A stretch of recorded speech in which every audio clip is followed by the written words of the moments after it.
अकबर और बीरबल की कहानी। बादशाह का सपना। चतुराई और बुद्धि के सही इस्तेमाल के लिए बीरबल के किस्से खूब मशहूर हैं। बादशाह अकबर के ऊपर आई मुसीबतों को बीरबल हमेशा चुटकियों में सुलझा देते थे। सिर्फ असल ज़िंदगी की परेशानी ही नहीं, बल्कि बादशाह के सपनों की गुत्थियों को जवाब भी बीरबल के पास होता था। ऐसे ही एक किस्सा है बादशाह के अजीब सपने का। आइए आपको सुनाते हैं पूरी कहानी। उससे पहले आप लोग को एक बात बताना चाहते हैं कि अगर आप घर बैठे मोबाइल फ़ोन के ज़रिए एक अच्छा खासा पार्ट टाइम इनकम करना चाहते हैं तो पूरी जानकारी डिस्क्रिप्शन में है, आज ही संपर्क करें। चलिए कहानी शुरू करते हैं। एक बार की बात है जब बादशाह अकबर गहरी नींद से अचानक उठ गए और फिर रात भर सो नहीं सके। वह बहुत परेशान थे क्योंकि उन्होंने अजीब सा सपना देखा था जिसका मतलब वो समझ नहीं पा रहे थे। उन्होंने देखा कि उनके एक के बाद एक सारे दांत गिरते चले गए और आखिर में सिर्फ एक ही दांत बचा।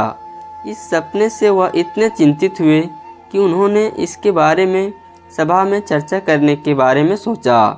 अगले दिन सभा में पहुंचते ही अकबर ने अपने विश्वसनीय मंत्रियों को सपना सुनाया और सभी से राय मांगी।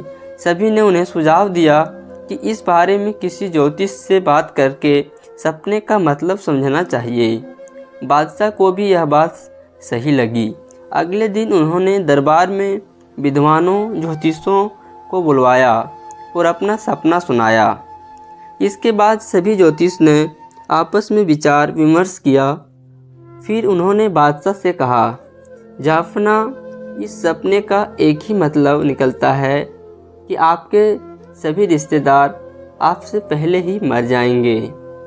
ज्योतिष की यह बात सुनकर अकबर को बहुत गुस्सा आया और उन्होंने सभी ज्योतिषों को दरबार से जाने का आदेश दिया। उन सभी के जाने के बाद बादशाह अकबर ने बीरबल को बुलाया और कहा, बीरबल, तुम्हारे अनुसार हमारे सपने का मतलब क्या होगा? बीरबल ने कहा, हुजूर, मेरे हिसाब से आपके सपने का मतलब यह था कि आपके सभी रिश्तेदारों में से आपकी उम्र सबसे ज़्यादा होगी और आप उन सभी से ज़्यादा समय तक जीते रहेंगे। इस बात को सुनकर बादशाह अकबर बहुत खुश हो गए। वहाँ मौजूद सभी मंत्रियों ने सोचा कि बीरबल ने भी ज्योतिष की ही बात को दोहराया है। इतने में बीरबल ने उन मंत्रियों से कहा कि देखो, बात वही थी, बस कहने का तरीका अलग था। बात को हमेशा सही तरीके से सामने रखा जाना चाहिए।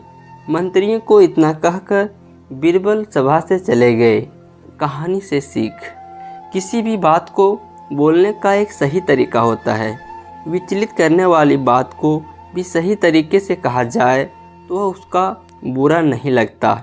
इसी वजह से बात को हमेशा सही तरीका और सही सलीके से रखा जाना चाहिए। ऐसे ही कहानी के लिए हमारे चैनल को सब्सक्राइब करें और अगर आप